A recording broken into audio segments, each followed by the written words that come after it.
Honorable Minister, reply. Please, Honorable Minister.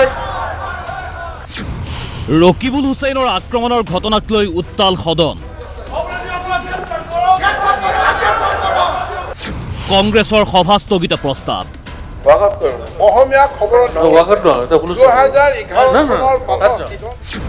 কংগ্ৰেছৰ প্ৰস্তাৱ অগ্ৰাহ্য অধ্যক্ষৰ।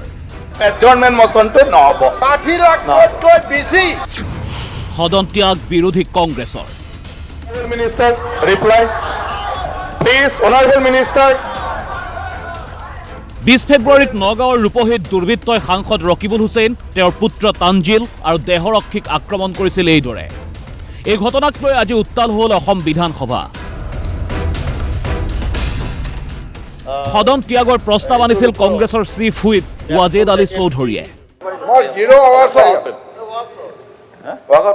অসমীয়া খবৰত 2011 চনৰ পাছত জন্ম হোৱা সকলৰ নাম নাই।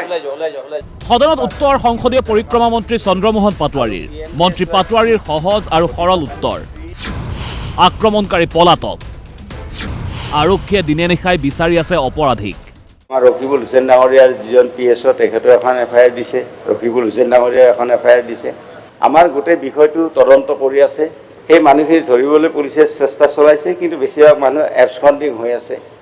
গতিকে তথাপিও পুলিচে দিনে নিশাই এই কথাখিনি চেষ্টা কৰিছে আৰু চেষ্টা কৰি তাৰে তেখেতৰ এজাহাৰত দিয়া দুজন ব্যক্তি, তেওঁলোকৰ কেমেৰা ফুটেজতো তেখেতৰ ছবি পুলিচে পাইছে।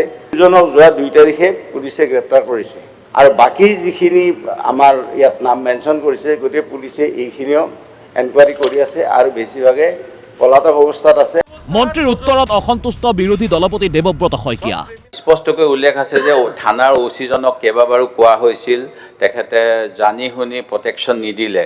সেই গতিকে অকল যিকেইজন দুষ্কৃতিকাৰী তেওঁলোকৰ ওপৰত শাস্তি হ'লে ব্যৱস্থাটো সম্পূৰ্ণ নহয়। পুলিচে কিয় মনোযোগ নিদিলে এই সাংসদজনে যেতিয়া তেওঁৰ নিৰাপত্তাৰ প্ৰতি ভাবুকি আহিব পাৰে বুলি আগতীয়াকৈ খবৰ দিছিল।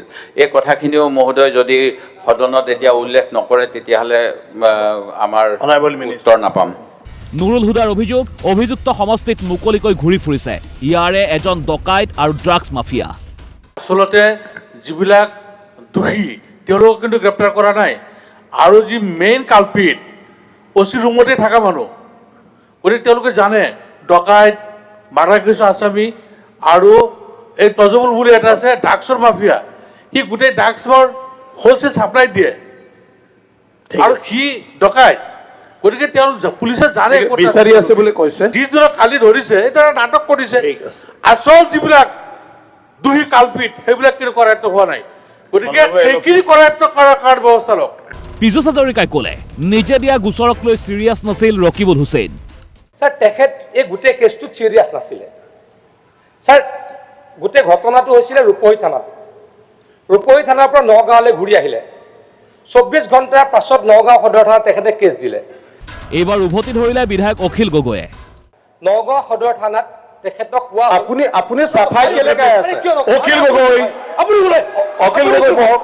কংগ্ৰেছে মানে আপুনি চাফাই কেলে দি আছে? তেখেতে চাফাইটো কেলে দি আছে? আপুনি বহক। তেখেতো জড়িত নেকি? আপুনি বহক। আৰে মন্ত্ৰীয়ে জবাব দিব। মন্ত্ৰীয়ে জবাব দিব। ঘটনাটো তেখেত দি আছে চাফাই। আপুনি বহক।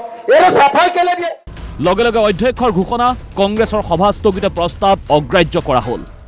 মেডিকেল নোটিছ দিয়ক, আমি আলোচনা কৰিব পাৰিম। এডজৰ্ণমেণ্ট মোচনটো নহব। বিষয়টো আলোচনাৰ সুযোগ নিদিয়াত শ্লোগানেৰে সদন উত্তাল কৰি সদন ত্যাগ কৰিলে এইদৰে বিৰোধী কংগ্ৰেছে। ৰিপ্লাই দিয়ক।